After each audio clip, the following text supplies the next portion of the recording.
Ako lang ulit. Wala naman kayo ibang makikitang speaker dito. Ako lang lagi. Sabi ko, huwag mo to ilagay unan kasi hindi pa naman ako matutulog eh. So, ilagay mo nga ito dyan. Yan. So, last time, pinag-usapan natin yung ano ba to? Wala yung remote ko, sir. Paabot nga. Yung money management at kung nandito kayo, sa tingin ko marami rin kayo natutunan. Pero, eto, pag pinag-aralan natin tong planning na pag-uusapan natin ngayong series, actually, it's a 6 topic, pero itatry kong i,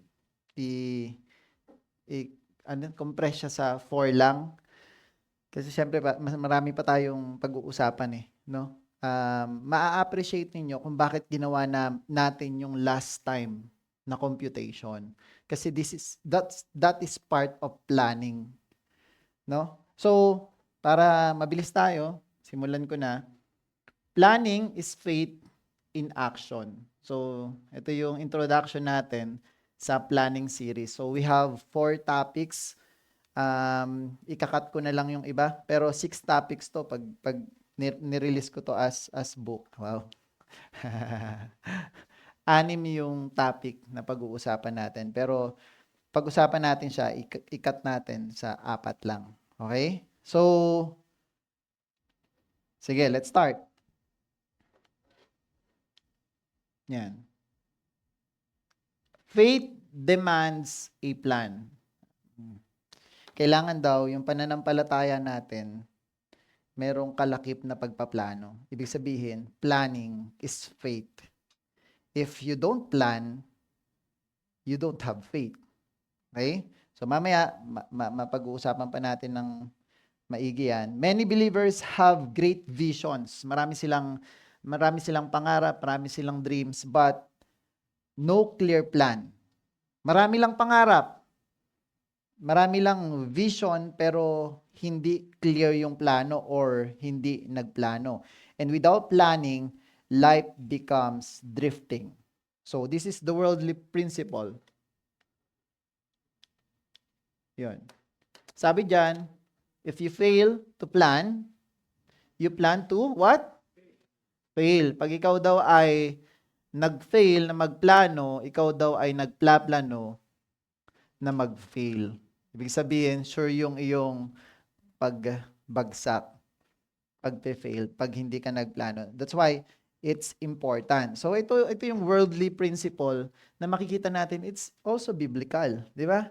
Na nagagamit sa mga libro, nagagamit ng mga motivational speakers, but this is from the Bible.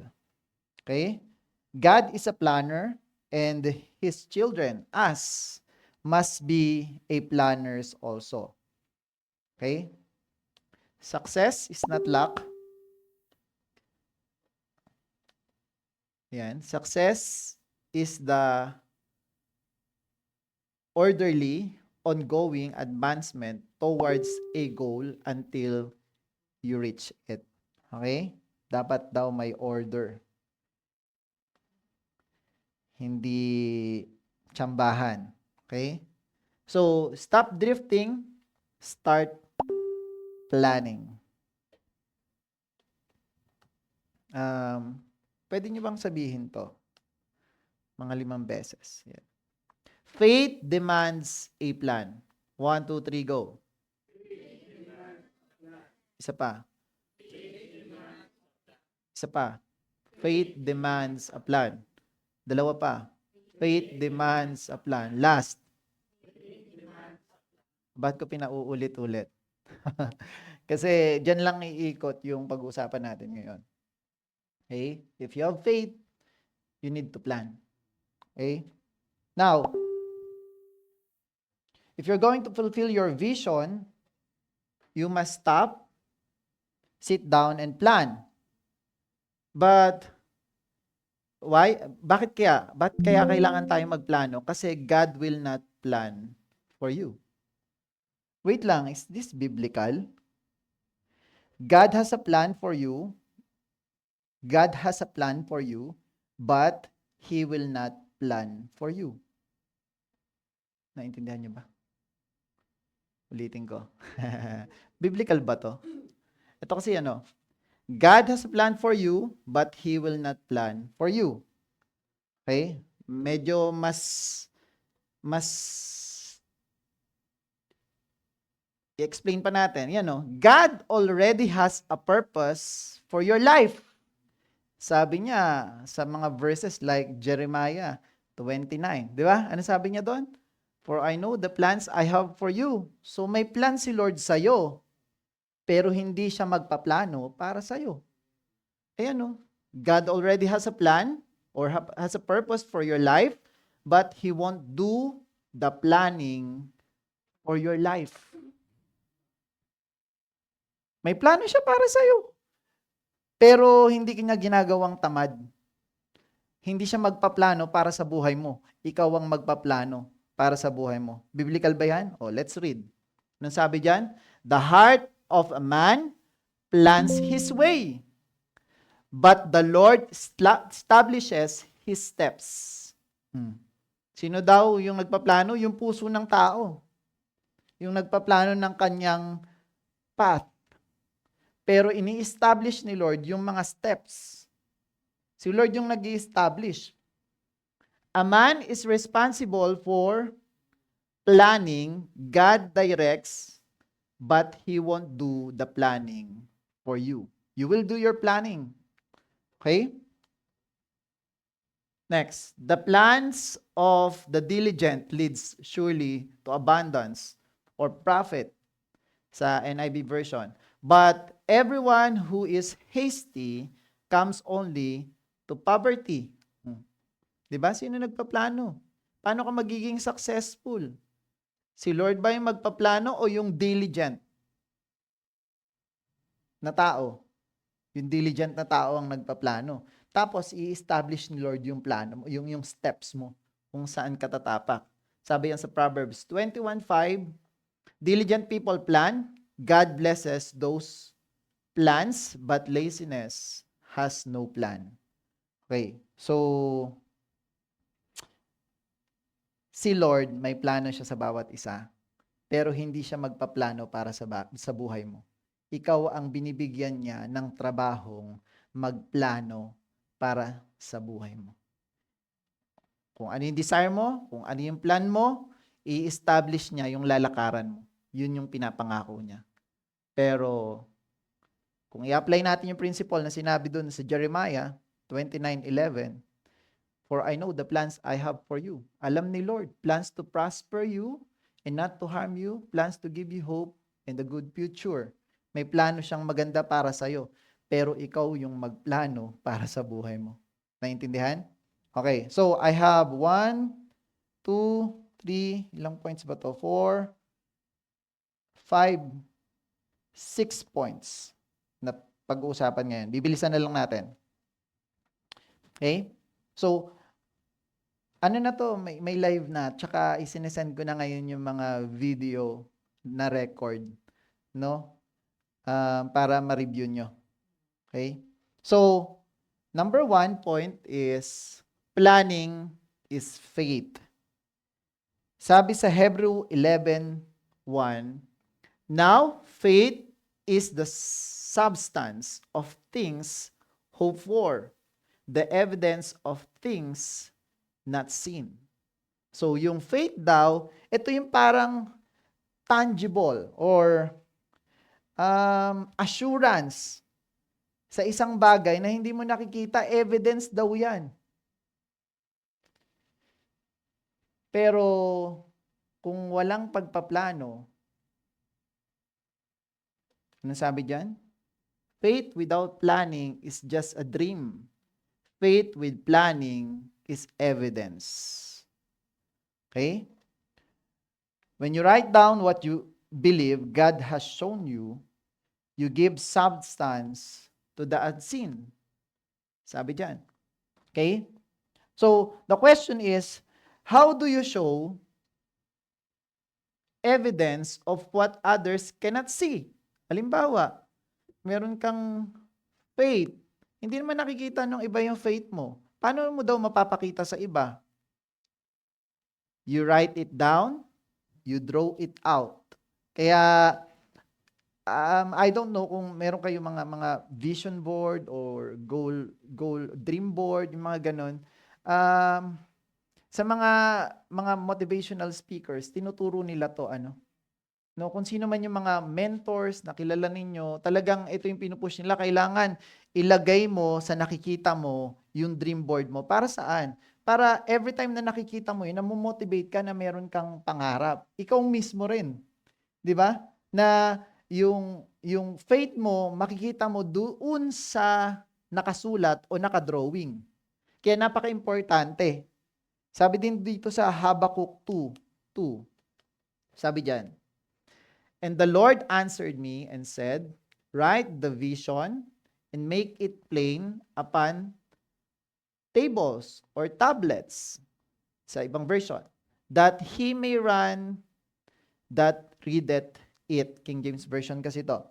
Pero ang point is, isulat mo daw yung iyong vision. Para kung sino man makakakita nito, pwede niyang gawin kung ano yung sinulat mo. Pag nilagay natin to sa business context is, if you have vision sa kumpanya or sa negosyo or sa buhay mo, tapos nag-hire ka ng mga tao, they don't know your vision, yung faith mo dun sa pinapakita sa iyo ng Lord ay malaki, pero hindi naman nila maintindihan. Anong kailangan mong gawin? You write it down. You compute everything. Katulad nung ginawa natin last time. Di ba? Parang pag iniisip mo, magiging bilyonaryo ba talaga ako? Pag hindi mo sinulat yon, pag hindi mo nilagyan ng plano kasi yung nilagay natin last time, di ba? Last week. Naalala nyo? Plinano natin kung paano kayo magiging bilyonaryo eh. So, kung hindi mo yan isusulat, parang napaka-imposible.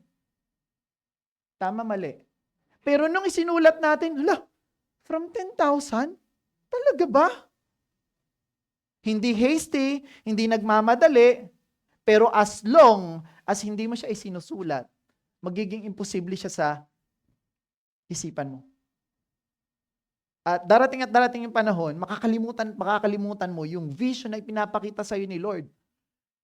O, isulat mo kung ano yung pangarap mo, kung ano yung vision mo, yung nakikita mo, kung ano yung binigay sa yung problema na susolusyonan mo. Halimbawa, maglalagay ka ng napakaraming school dito sa Pilipinas, tapos sobrang lalaking school. Sabi doon, galing daw sa puso natin yung plano. Di ba? Sino yung nag-establish ng steps? Si Lord na bahala kung magkano yung gagastusin. Labas ka na doon. Pero you need to plan. You need to have the vision, and then you plan, and then the Lord will establish it. Kaya, next week, pag-usapan natin yun. Paano ba na-establish ni Lord yung steps natin? Yun yung pag-uusapan naman natin next week. Kasi ngayon, pag-uusapan natin, bakit kailangan nating magplano? Okay, that's why next week, napaka-importante. Magkakasunod to hindi mo pwedeng absentan. Konti natin eh. Hindi, okay lang yan, absent na sila buong isang buwan. Kasi hindi naman nila na-attenan yung ngayon, di ba? Okay na yun kasi mahirapan sila intindihin yung next week natin. Now, ito ang point ko. Pag hindi mo talaga sinulat yan, kahit ikaw, mahihirapan kang intindihin kung ano ba talaga yung pinapakita sa iyo ng Diyos at kung paano mo to makukuha. Sino sa inyo naniniwala magiging bilyonaryo kayo? That's your faith. Sino? Trilyonaryo. Wow, taas Okay lang yon. That's your faith. And then you write it down. What's the plan? Okay? Naintindihan? Okay. The ability to document the unseen is faith. Ulit, the ability to document the unseen. Kung ano daw yung hindi nakikita, yung ability daw para ma-document mo to ay faith.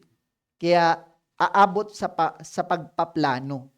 Ngayon, kung hindi totoo yung pananampalataya mo, hindi ka magplaplano. Tama?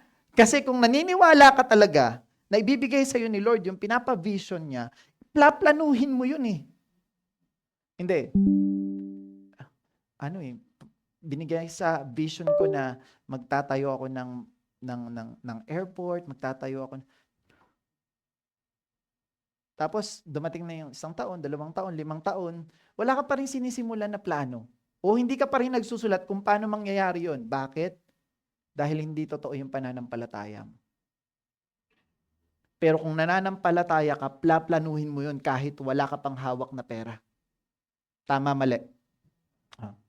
So, the big idea is this. Sorry. Faith that is not planned is only a dream. That's your dream. Kasi hindi mo plinano. Okay? Next. Faith is not just I believe. Faith is I believe so much that I documented it, scheduled it, and prepared for it. Tama na? Yan yung faith.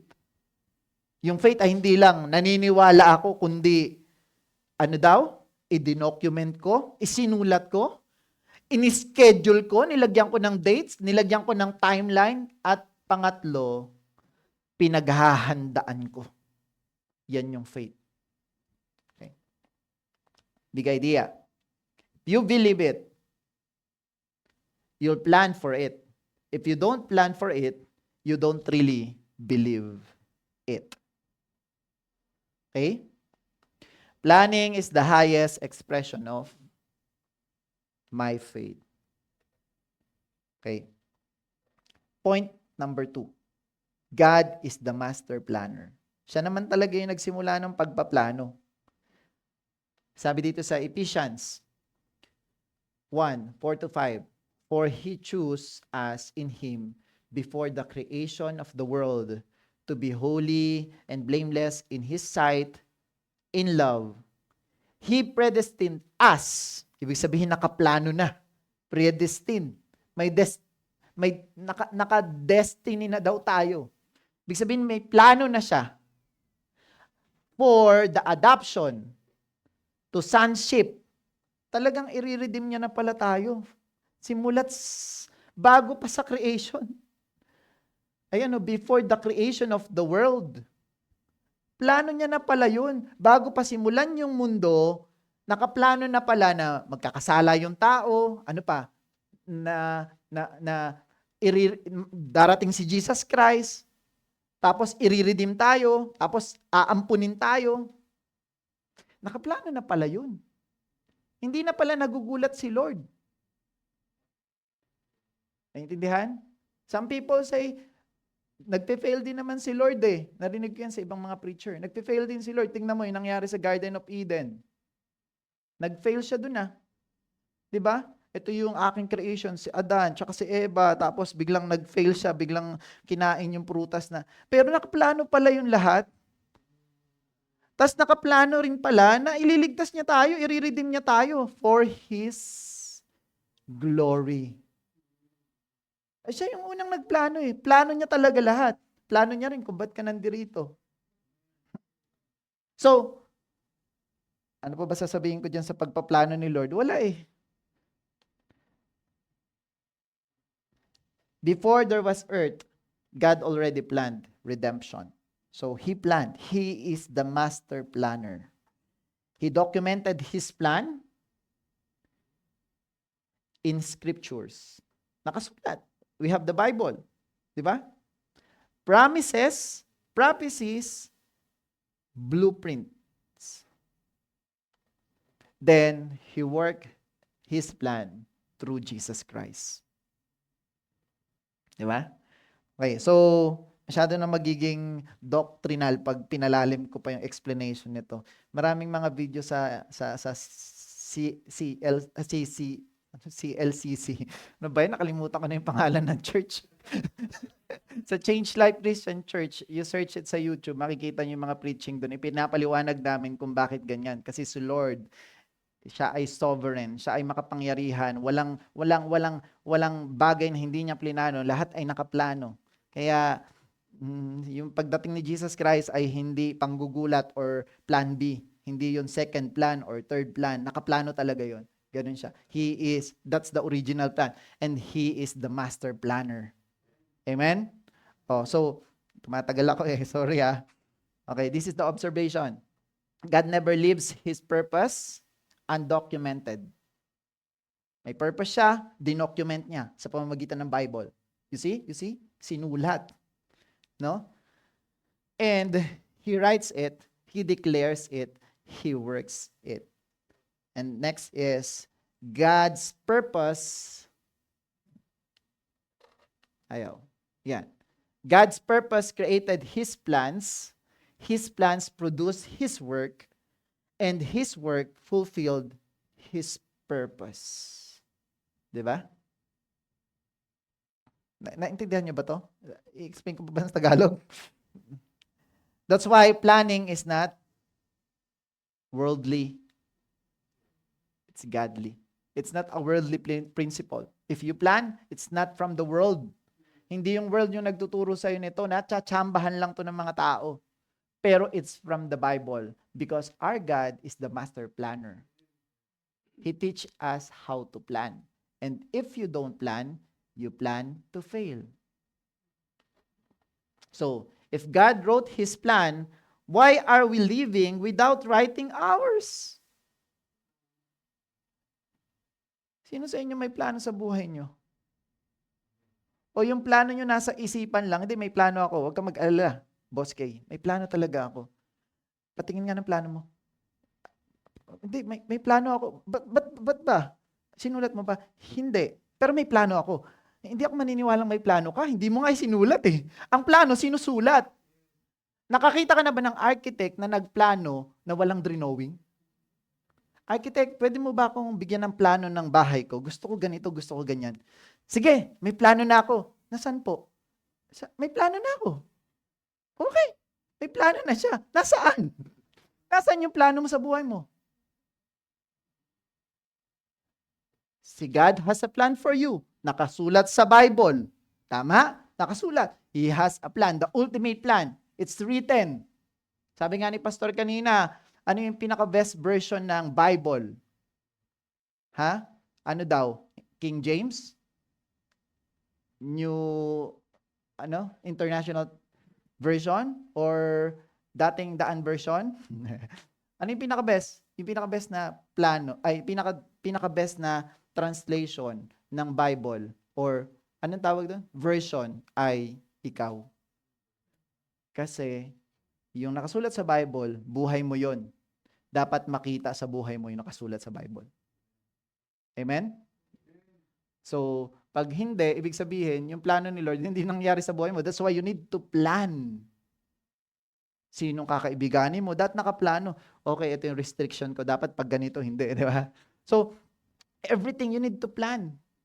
Kaya, nung naintindihan ko to, thank you talaga kay Lord. Thank you kay Lord.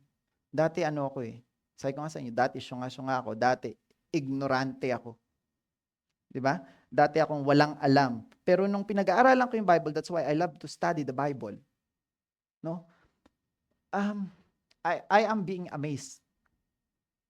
Kaya makikita mo yung buhay ko nakasulat na dito sa notebook ko sa cellphone. Notepad. Ano ba yung tawag doon? Sa iPhone? Notes. Yun. Okay, so next. Sorry. Tumatagal. Point number 3. Naintindihan nyo ba ako? You need to plan your life. Hindi gagawin ng Diyos yan para sa'yo. Number 3. Purpose never changes. Plans can.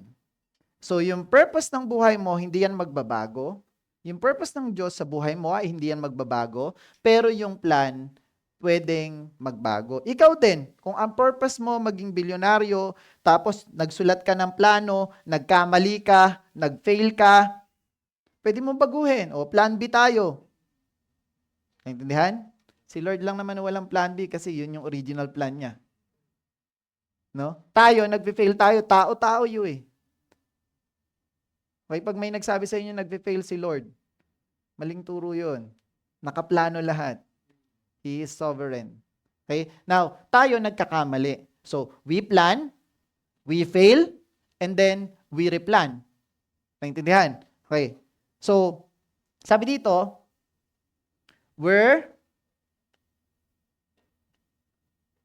gumana ka. Yan. Where there is no vision, the people perish. But he that keepeth the law, happy is he.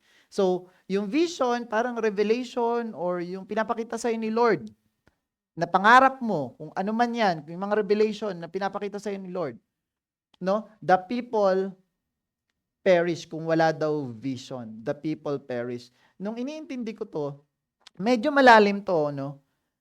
Yung perish kasi dyan, ang ibig sabihin niyan ay para sa Hebrew.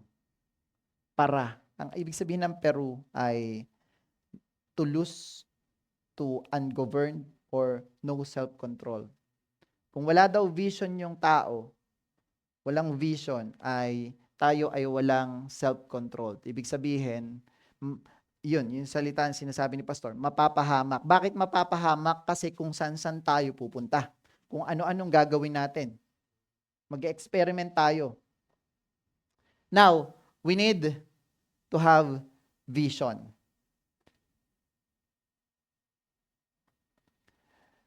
Purpose never change, but plans can. Pwedeng magbago. Again, yung purpose mo, kung ano yung gagawin mo o yung vision mo, hindi yan magbabago, pero yung plan pwedeng baguhin. Ulitin ko ibig sabihin, pag nagplano ka, hindi yan automatic, perfect yan. Pwede yan magkamali, pwede yan mag-fail. Pero ang kagandahan, at least yung vision mo, yung purpose mo, dun sa isang bagay na ginagawa mo, ay nananatiling yon. No? Now, pag nag-fail ka, you need to replan. Pwede mong baguhin yung plano mo.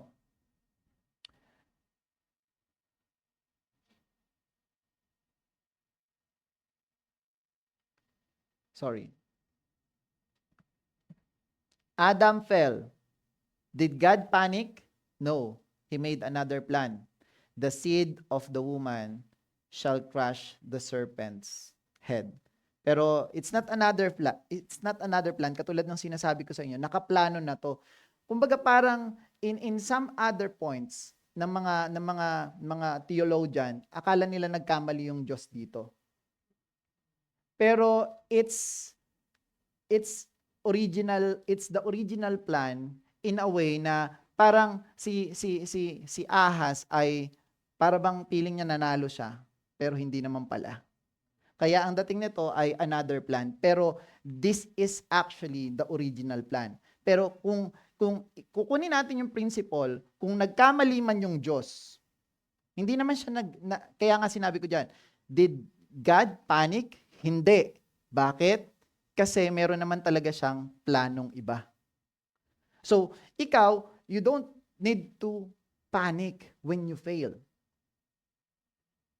Naintindihan niyo ba ako? Pag nag-fail yung plano mo, halimbawa, ito yung plano ko, gusto kong maging contractor. Nag-fail. Di ba, nahuli ka. Nahatak lahat ng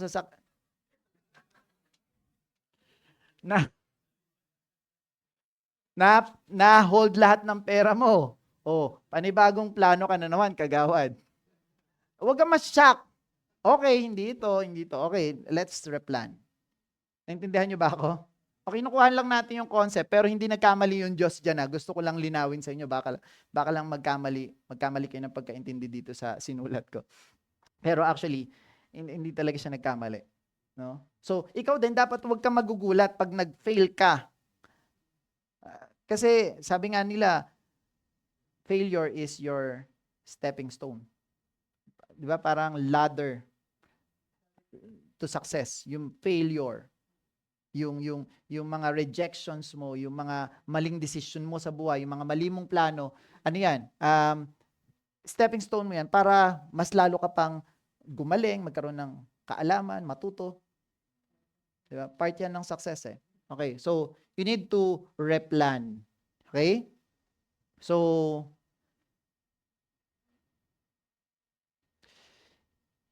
Israel rejected Jesus. God opened salvation to the Gentiles. Hindi ko na yan papokusan, pero ayaw po. Okay na yan eh. Na-explain ko rin yan. Same lang rin yan sa kanina. Plans may fail, but purpose remains permanent. Okay? So, big idea. Failure doesn't mean you missed God's will. It means you must adjust the plan, not abandon the purpose. Amen? Amen. Okay, amen kasi si Kagawad eh. Failure is not the end. Failure is just an opportunity to start again with a better plan. Okay. So, sabihin mo dyan sa katabi mo, don't cancel your destiny because of a failed plan. Don't quit. Just, parang wala akong kausap. Just, yun. Huwag kang mag-quit. Mag-replan ka lang. No? Point number 4. Matatapos na ako. Jesus commanded us to plan. Let's read. Sabi dito. Maganda tong verse na to. And whoever does not carry their own cross, and follow me, cannot be my disciple. Suppose one of you wants to build a tower. Won't you first sit down and estimate the cost to see if you have enough money to complete it? Sa Luke 14:27 to 30 to. Next is, sabi dyan, 29, for if you lay the foundation and are not able to finish it, everyone who sees it will ridicule you, saying, this person began to build and wasn't able to finish. Diba? Tingnan mo yung mga contractor. Di nila tinatapos yung project. O, ano nangyayari? Nire-ridicule sila ng mga tao. Ikaw din, ganun ka rin pag nagplano ka, kailangan kasama dun yung pagpaplano kung paano. Ang sinasabi ko lang dito, si Jesus Christ, sinabi niya nga yan eh, kung gusto mong maging disciple, magplano ka. Ayun yung sinasabi niya dyan. Ay, gets nyo ba to? Pagplanuhan mo maigi. Mamaya kasi, sasama ka sa akin, tapos hindi mo naman ibibigay yung lahat. Kaya pagdating dun sa verse 33 niya, sabi niya, no? In the same way, those of you who do not give up everything you have cannot be my disciples. Magplano ka. Tingnan mo. Ano sabi diyan? Balik natin ha. Tingnan mo ha. Basahin natin ng maigi.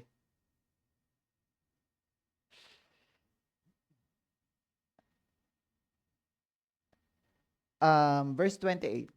Suppose one of you wants to build a tower, won't you first what? And anong ginawa? Umupo. Hindi bara-bara yan. Tapos inestimate niya. Wait lang, kaya ko ba talagang sumunod kay Lord? Kaya ko ba talagang gawin to? Yung purpose ko? Kung meron daw sa inyo magtatayo ng building, i-estimate niya yung cost eh. Kung hindi niya naman pala tatapusin, kahihiyan lang yung maibibigay sa kanya. Yung sinasabi dyan. So, anong sinasabi ni Lord dyan? Gusto mo maging disciple ko? Pagplanuhan mo maigi. Kung hindi mo kayang ibigay yung sarili mo, huwag mo nang ituloy. Parang ganun. Naintindihan niyo yan? Okay, so, anong sinasabi ni Jesus Christ? If you want to become my disciple, you plan. Can you give your whole? Kaya mo bang tapusin yung sisimulan natin? Yan yung sinasabi niya dyan. So, nagpaplano, di ba? Okay, so, let's move. Binigyan ko lang naman kayo ng idea. Si Jesus Christ nga sinabi, magplano ka kung gusto maging disipulo ko. Eh, kung gagawin mo yung negosyo, pinapaka-visualize sa'yo ni Lord, pagplanuhan mo. You sit down, and then you estimate. Okay? Next ko na lang.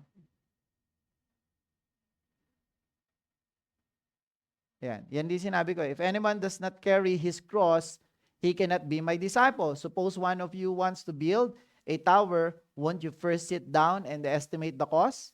If he lays the foundation but is not able to finish, everyone who sees it will ridicule him. Nandun dyan sa verse. So ito yung 4 steps na sinasabi ni Jesus Christ dyan. Number 1, you sit down. Stop running, stop rushing, stop just surviving. Number 2, estimate. Count the cost. What will it take? Number 3, sacrifice. Be willing to give up everything for the vision. Number 4, lastly, work the plan. Keep building until it is done. Don't stop. Pag sinimulan mo, don't stop. Naalala ko tuloy yung kwento ni Sino ba 'to yung nagsunog ng mga barko? Hindi yata si Alexander the Great. Hindi. Basta Basta isa sa mga generals na magagaling nung unang panahon. Nasabi niya 3,000 sila tas 10,000 yung kalaban, inestimate ng mga spy. Ilan yung kalaban natin? 10,000. Ilan tayo? 3,000. Hindi natin kaya yan, boss. Sabi, hindi natin kaya, general. Sige, sunugin niyo lahat ng barko. Wala nang uuwi. Mamamatay tayong lahat dito. It's either we die or we win.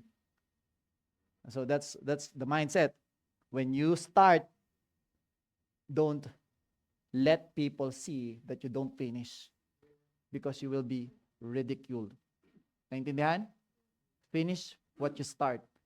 You plan so that you will not stop sa kalagitnaan. Naintindihan? Okay. So, without plan, you're only wishing. With a plan, you're working your faith. Okay, big idea. Success without planning is impossible. Commitment demands a plan. First, sit down. Okay? Stop what you're doing, kung ano yung mga ginagawa nyo, stop rushing, sit down, you plan. First. Okay. Point number 5. Planners get promoted. Kung sino daw yung mga nagpaplano, na-promote. Okay? So, maraming example yan. Halimbawa, itong Genesis.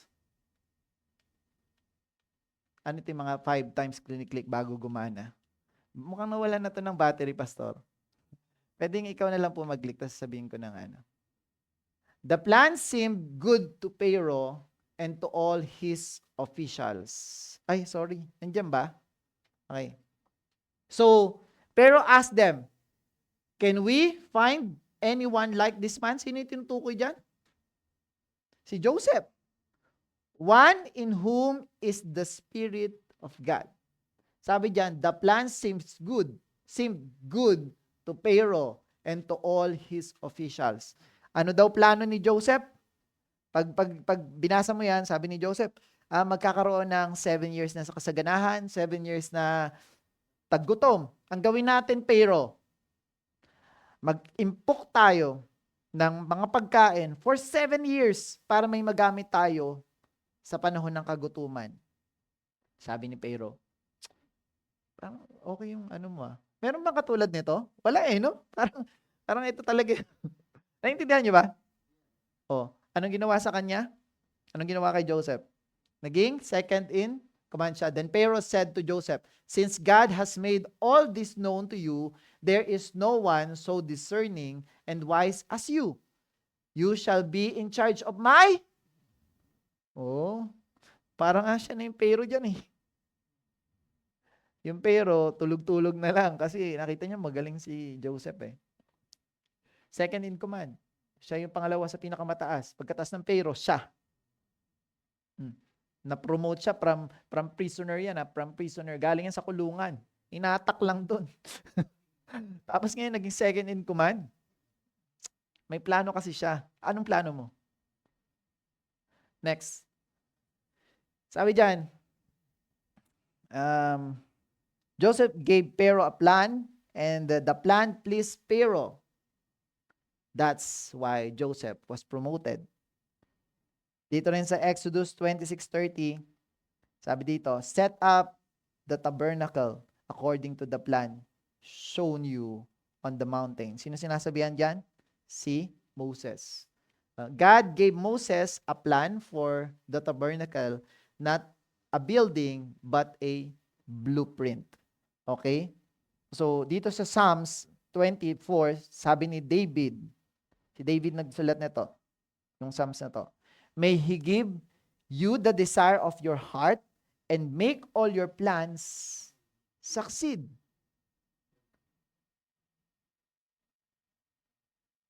Pa-next po. Ay, sorry. Psalms yan na mali lang ng copy. Psalm 24. Yun yung ano. Big idea. A plan is simply a documented desire. Document your desire and God can prosper it. O, i-document mo daw yung desire mo, yung plano. Tapos the Lord will prosper it. Okay? So, again, next week, aalamin natin kung ano yung mga plano na ipaprosper ni Lord. Kasi baka plano ka ng plano. Sabi ni Boss Kay, magplano daw ako eh. Ba't ang tagal naman ni Lord na i-prosper itong plano ko? So next week, pag-aaralan natin ano yung mga plano na si Lord ay ini-establish yung steps, yung pinagpa-prosper niya, gagawin kanyang successful sa plano na yun. Ano yung mga planong yun? Mamaya kasi ibang plano ginagawa mo. Naintindihan? So, if you want to know those plans, kung ano yung dapat na plano na i-establish ni Lord yung steps mo, next week pag-uusapan natin. Okay? But right now, sabi diyan, planners rise higher. Kung sino daw yung mga nagplaplano, yung marunong magplano, no? Tayo daw yan ng sobrang mataas. Okay? Point number 6, the power of planning. This is my last point. Sabi diyan sa Genesis 11:6, the Lord said, if as one people speaking the same language, they have begun to do this, then nothing they plan to do will be impossible for them. Lahat daw ng pagpaplanuhan nila, wala daw imposibleng magawa nila yun. Lahat ay posible kung pagpaplanuhan nila, kung sila daw ay nakakapag-usap sa iisang salita. Ang storya na to, storya ng Babel, Tower of Babel. No, nagplano yung mga tao, abutin natin si God. Magtayo tayo ng sobrang taas na tower. So, sabi ni Lord, pag nakakapag-usap sila sa isang salita, lahat ng pagplaplanuhan nila, walang imposible. Magagawa talaga nila. Oh, what's the catch? At Babel, God Himself said, nothing they plan to do will be impossible for them. Wicked people to. Kaya huwag kayong magtataka. Yung mga taong nagplaplano, mananampalataya man o hindi. So we know the common grace, di ba? Yung common grace ay grasya whether you are a believer or not. Talagang ibinibigay ito ng Diyos. So yung principle na to ay para sa lahat, hindi lang sa mga mananampalataya. Yung pagpaplano ay nagiging successful yan basta pinagplanuhan ng maayos. Kaya walang imposible. Yan yung sinasabi dyan. Next is, that's the power of committed plan. Even unbelievers who plan can accomplish the impossible. Are you with me? Okay. Imagine what believers with God-given vision can achieve with a plan. Ano pa ikaw? Nananampalataya ka sa Diyos? May pananampalataya ka sa buong may kapal? Yung mga unbeliever nga, can be successful. Walang imposible. Basta nagplano sila at naging committed sila sa plano nila. Ikaw pa kaya? So you need to plan. And the problem is, the unbelievers plan. You, a child of God,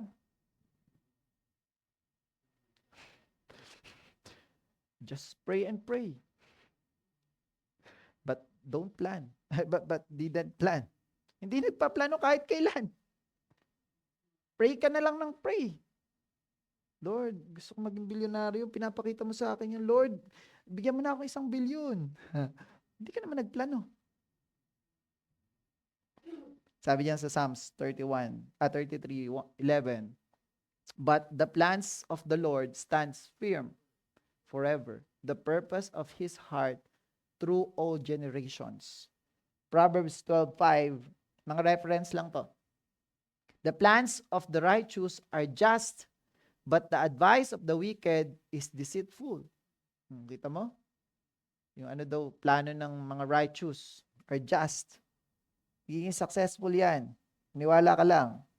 Plan. Big idea.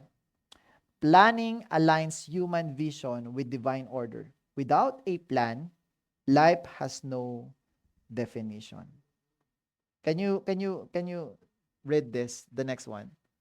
1, 2, 3, go.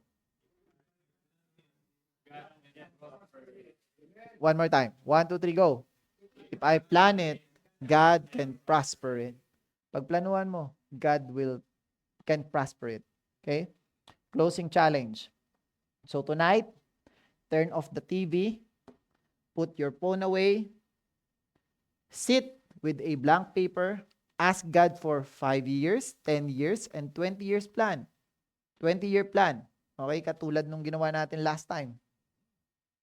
Write your purpose in life, break it into steps, count the cost, identify resources. Because once it's on paper, it will attract the right people, the right resources, the right timing.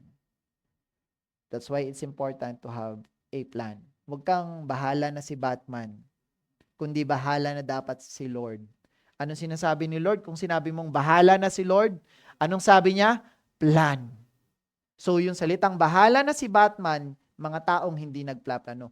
Yung taong nagsasabing bahala na si Lord, hindi lang nagpe-pray, nagplaplano.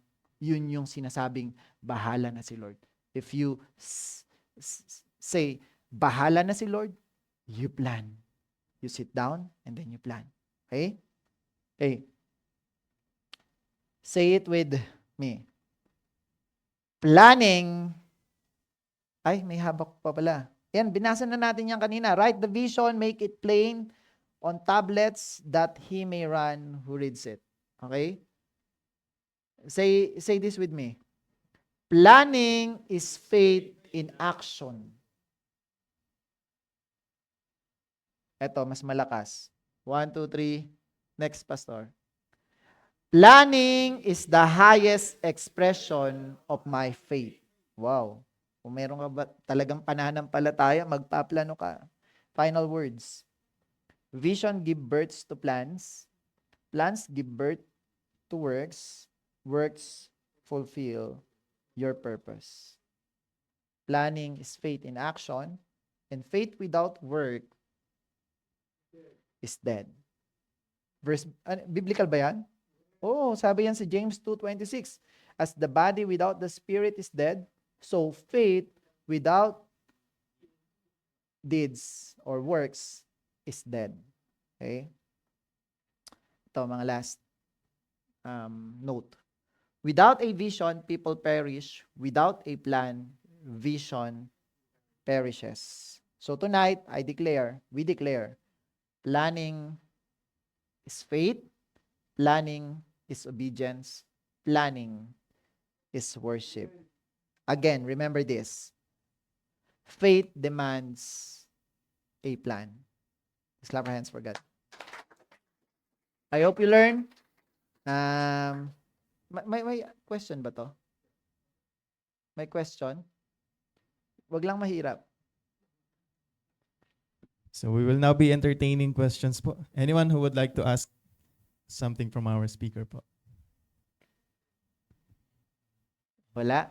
Ayan. Gusto Ayun, niya kumain, ha? Si Sir Lawrence. Mahirap yan, ha? Bale, good evening po. Gusto ko lang po sana malaman if may mga plans kayo before na nag-fail and paano po kayo nag-replan. Personal pala yan. Madami. Sobrang dami. So, the Bible teaches us how to have the AQ.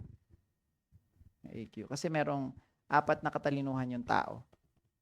The IQ, the EQ, the SQ, and the AQ. Ano yung AQ? Search niyo yun.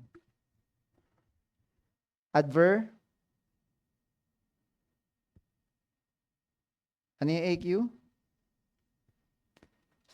Yung IQ, intellectual, intelligence, quotients. Ano yung EQ? Emotional, quotient. Ano yung sunod? SQ, social quotients. Worldly to. Pero sa Bible, spiritual quotients. Okay? So, we Christians, syempre hindi natin pwedeng alisin si Lord. Sobrang galing mo nga, talino mo nga, sobrang galing mo mag-control ng emotion, pero wala ka namang pananampalataya. No? Eh, malabo. Yung last one, AQ. Ano yung AQ? Meron yung verses, sandali hanapin ko lang. Hanapin ko yung verse.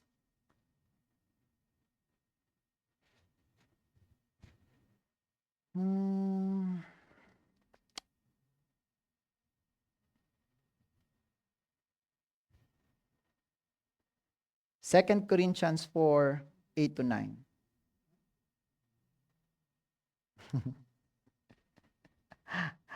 Malalabas mo ba yan, Pastor? Ay, sir.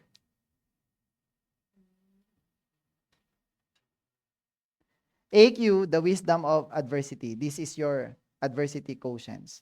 The ability to endure trials, rise from failures, and keep pressing on. Paul had AQ. Si Paul. Kilala niyo si Paul? Yes. You know Paul? So, I don't know kung na-apply ko to dati, pero syempre, hindi ka pwede sumuko eh.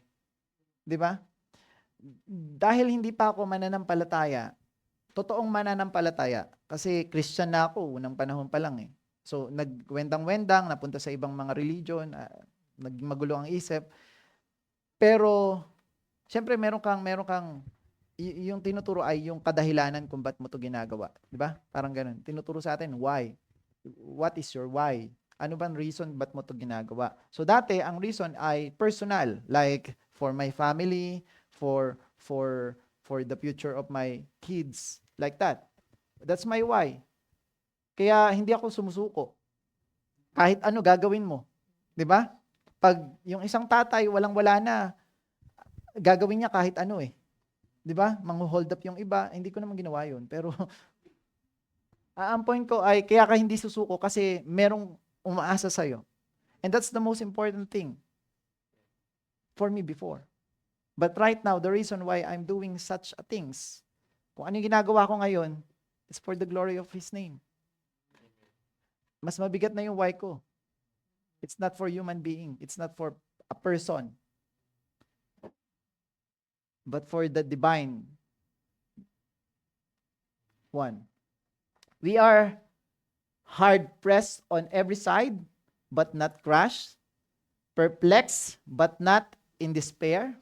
Persecuted, but not abandoned. Struck down, but not destroyed. Paano ka magiging ganyan? Pag na kay Lord ka, walang makaka-destroy sa'yo. So, again, if you know the purpose, kung ano yung ginagawa mo, Eh, katulad ng sabi ko, pag nag-fail yung plan mo, you replan. You understand? So, I don't know kung ano yung mga pinagdaanan nyo na, kung ano yung mga failure sa buhay nyo. Lahat meron. Huwag mong isipin na yung mga pagsubok na dumaan sa iyo ay hindi rin napagdaanan ng iba. Ibig sabihin, kung nagawa ng iba, magagawa mo din. Walang imposible. Sabi, basta pinagpaplanuhan natin. Yung sabi dun eh. So, just replan. Kala mo maging successful ka na, tapos biglang bumagsak ka, di ba? You replan. At least the purpose, hindi magbabago, mananatili kung ano yung goal mo, kung ano yung vision mo, tapos magre-replan ka lang. Yun yung pinaka-importante, Sir Lawrence. No? So, nasagot ko ba? Okay, sagot ka ba? Kaya wag nyo kakalimutan yung apat, hindi lang IQ yung reason kung ba't nagiging successful yung tao. Maraming matataas yung IQ pero walang EQ. Maraming matataas yung EQ, wala ring IQ. Tapos, nanineglect natin yung dalawa. Ano yung dalawa? The SQ and the AQ. But we need these four for us to become successful. Kahit sobrang taas ng IQ mo, ng EQ mo, tapos meron kang social and spiritual quotients, pero wala ka namang AQ. Pag nag-fail ka, pakamatay na, last, bigte, ganun. So, kawawa. Kaya, don't forget the four. Ha? You search for that. Gusto niyo maglagay ako ng topic ng ganun next time. But it's more important. Yes po.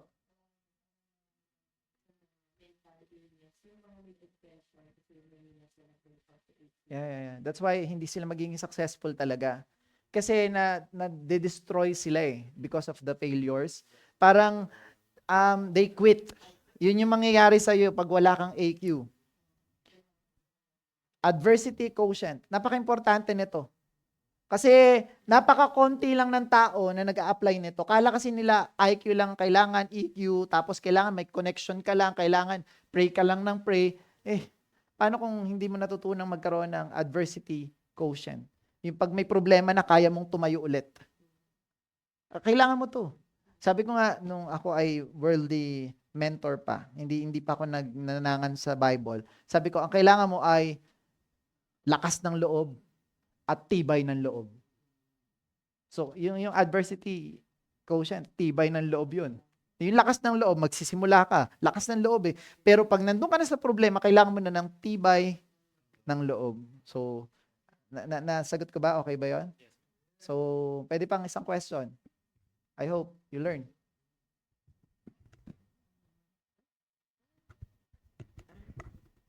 Wala na? Ako magtatanong kung wala na. Si Daddy. Sige, Daddy Bell. Good evening. Gusto ko ano masasabi mo? Kasi may mga ibang kapatiran kasi na nagsasabi niya, what if kung kalooban ng Diyos na ikaw ay maghihirap? Totoo ba yun? Ano ang masasabi mo dito? Kasi marami kasi nagkiklaim na siya daw, paano kung kalooban ng Panginoon na ikaw ay mahirap? Totoo ba na kalooban ba ng Diyos yun na ikaw ay maghirap? Maraming verses sa Bible na pwede magpatunay na hindi yung pinaplano ng Diyos. Pero susubukan ko na lang tanungin yung practical na tanong. May mga anak po ba kayo, Daddy? Ilan po sila? Meron po bang special sa kanila na pinagplanuhan yung maging mahirap? Wala. Lahat ng anak nyo gusto nyo maging successful. That's what God wants for us. It's clear in the Bible. It's clear in the Bible. Hindi gusto ng Diyos na tayong mga mananampalataya ay naghihirap. Sinabi sa Bible na itong mundong to ay punong-puno ng paghihirap, pero hindi ibig sabihin nun na maghirap ka. Ang mundong to ay papahirapan tayo, pero hindi ibig sabihin na magpatalo ka. Ang sinasabi ng Bible ay meron siyang plano. Plans to prosper you and not to harm you. Plans to give you hope and a good future. Sabi niya rin sa Joshua 1:8. Ano sabi niya? Keep this book of the law always on your lips. Meditate it day and night so that you may be careful to do everything written in it. and you will become successful and prosperous. But the problem, we, Christians, hindi natin binabasa. Kung may plano siya na hindi tayo maging successful, hindi niya isusulat yung Bible. Kasi the purpose of this Bible for us to become prosperous and successful. That's why right now we are studying and talking about the laws and the principles of the Bible. Why? Kasi the Lord wants us to become successful. And the problem is we are ignorant of the laws. No? That's why yung mga consequences nung hindi pagsunod dito ay natatamasa natin. Hindi prosperity yung natatamasa natin, kundi consequences. Kaya nahihirapan tayo bilang mga mananampalataya. Tamad, minsan procrastination, minsan yung kababaan nung pananampalataya, yung faith, 'di ba? Wala siyang vision. Hindi niya na naiisip na meron pinaplano sa kanya yung Lord kasi masyadong mababa yung kanyang pananampalataya na dito pinanganak akong mahirap, mamamatay akong mahirap. So pag mali na yung mindset, it is because our principles are incorrect also. That's why this time we study the principles para mabago yung prinsipyo sa buhay ng mga taong nakakapakinig nito. At pag nabago yung principles mo, napakadaling mag-decide. Ano ba dapat? Maging successful ba ako? Siguro si Lord, pinaplano ako. Ang plano talaga ni Lord sa akin, maghirap ako eh. Ito talaga yung destiny ko eh. What? You don't know the Bible. That's why you are keep on telling that. You don't know the Bible. That's why right now we need to study the Bible kasi wala namang sinasabi si Lord na ganun. Wala siyang sinasabing ganun. So, lalo na ngayon, nag-study ako ng Bible, hinahanap ko kung meron siyang sinasabi na maghihirap ka eh. Mahirap tong mundo. Punong-puno ng kahirapan.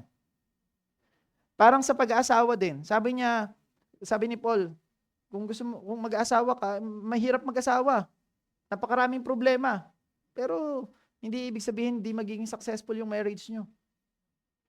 Mahirap tong mundo, pero yung success is inevitable if you just follow the instructions. Naintindihan niyo ako? So, nasagot ko ba, Daddy? Amen. Wala akong plano sa mga anak ko, kahit sino sa mga anak ko ay maghirap. Gusto ko maturuan ko sila, kaya pagdating ng panahon, sabi ko kay Sir Noel, pwede mo bang ilagay, naalala mo kanina? Sabi ko, pwede mo ba ilagay sa hard drive lahat ng mga talk ko kasi hindi ko naman ipapapublic para balang araw, mapapakinabangan pa ng mga anak ko. Kasi I want them to become successful also. Kaya mag-iiwan ako sa kanila ng blueprint or nung mga turo na mapapakinabangan nila. Si Lord ganun din, inilagay niya sa Bible. Kasi gusto niya maging successful ka. What you need to do is to read and meditate and follow, obey. Amen? Palakpakan natin ng Diyos. Tapos na tayo. I hope you learn and see you next week. Aalamin natin kung ano yung mga plano na karapat-dapat at plano na hindi i-establish ng Lord. Naintindihan? Okay, so see you next week. I hope you learn.